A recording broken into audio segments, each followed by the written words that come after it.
Sebelum mulai video ini, klik tombol like, subscribe, dan nyalakan lonceng.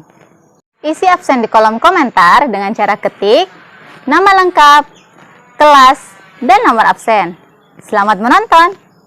Assalamualaikum warahmatullahi wabarakatuh. Apa kabar anak-anak semua? Ibu harap kalian dalam keadaan sehat dan dalam kondisi yang terbaik. Kali ini kita akan belajar ekonomi kelas 11 bersama saya, Ibu Dwi Kartinawati. Ibu yakin kalian bisa memahami video ini dengan baik dan semangat belajar. Dalam video kali ini kita akan belajar mengenai pendapatan nasional. Tahukah kalian, Indonesia termasuk negara berkembang. Mengapa disebut sebagai negara berkembang? Dan bagaimana cara menghitung pendapatan nasional? Ikuti video ini sampai akhir.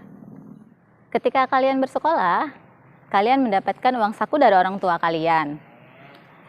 Tapi ada juga sebagian dari kalian yang mendapatkan uang saku dari hasil bekerja. Nah, uang saku tersebut bisa dianalogikan sebagai pendapatan kalian. Nah, uang tersebut kalian belanjakan untuk membeli makanan, untuk jalan-jalan, membeli bensin, ataupun membeli pulsa. Atau bahkan kalian menabung. Nah, kemudian jumlah yang kalian belanjakan tadi akan sama dengan jumlah yang terkumpul sebelumnya. Nah, kita gunakan konsep tersebut untuk menyimpulkan pendapatan nasional. Secara sederhana, pendapatan nasional adalah jumlah dari seluruh penerimaan yang diperoleh semua negara dalam satu tahun. Mari kita bahas pengertian pendapatan nasional.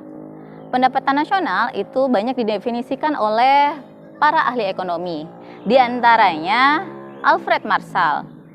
Ia mengemukakan bahwa pendapatan nasional adalah tenaga kerja dan modal dari suatu negara yang mengolah sumber alamnya untuk memproduksi neto komoditi, baik material maupun imaterial, baik secara jasa ataupun sejenisnya. Ahli ekonomi yang kedua bernama Arthur Cecil Pigot. Pigot mengemukakan bahwa pendapatan nasional adalah sebagian dari pendapatan objektif masyarakat, termasuk yang diperoleh dari luar negeri yang bisa diukur dengan satuan uang. Kemudian ahli ekonomi yang ketiga bernama Irving Fisher. Irving Fisher mengemukakan bahwa pendapatan nasional yang hakiki adalah hasil neto yang dikonsumsi tahun itu juga. Kemudian ada ahli ekonomi yang berasal dari Indonesia bernama Sadono Sukirno. Dalam bukunya Makroekonomi Pengantar Ekonomi, ia mengemukakan bahwa pendapatan nasional adalah nilai produk barang dan jasa yang dihasilkan suatu negara selama 1 tahun.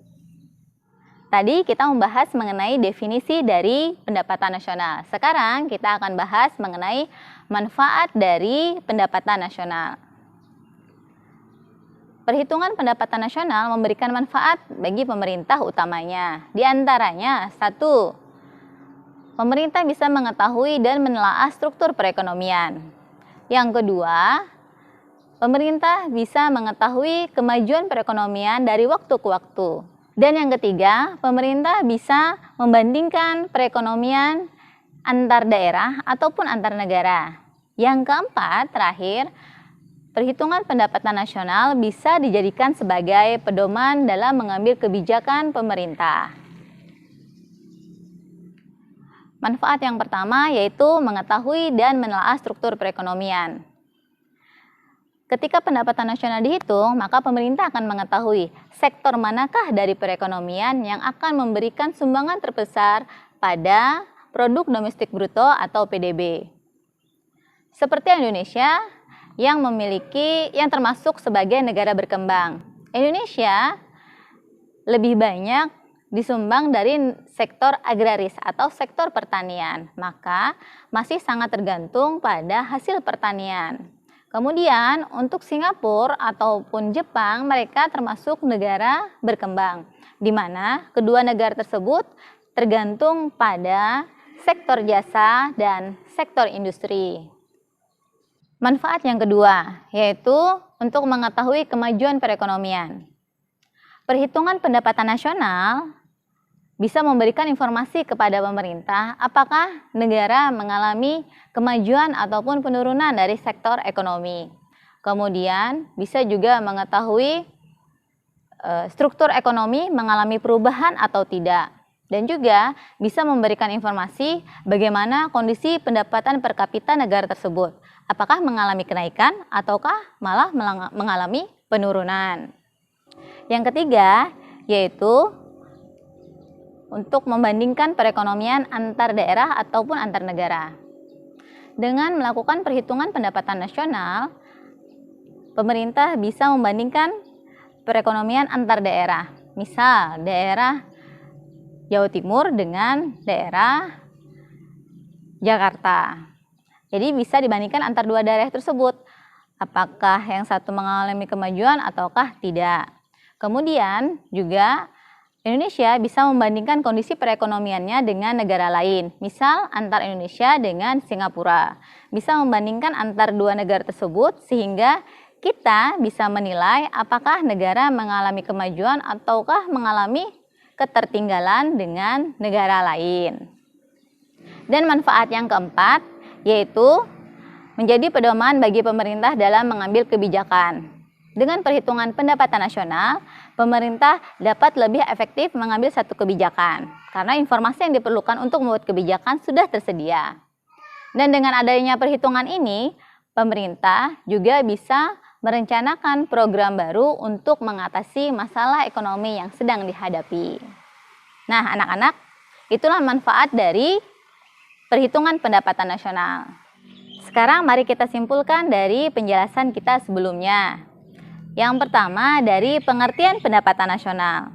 Pendapatan nasional adalah nilai dari barang dan jasa yang dihasilkan suatu negara selama 1 tahun. Kemudian kesimpulan yang kedua mengenai manfaat perhitungan dari pendapatan nasional. Manfaat yang pertama mengetahui dan menelaah struktur perekonomian. Yang kedua, untuk mengetahui kemajuan perekonomian dari waktu ke waktu. Yang ketiga, dapat membandingkan perekonomian antar daerah ataupun antar negara.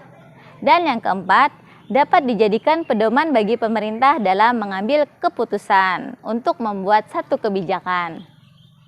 Terima kasih sudah menonton video ini sampai akhir. Jika ada pertanyaan, isi di kolom komentar dengan cara ketik nama lengkap, kelas, dan pertanyaan. Tetap jaga kesehatan, ingat protokol kesehatan kita, jaga jarak, cuci tangan pakai sabun, dan pakai masker.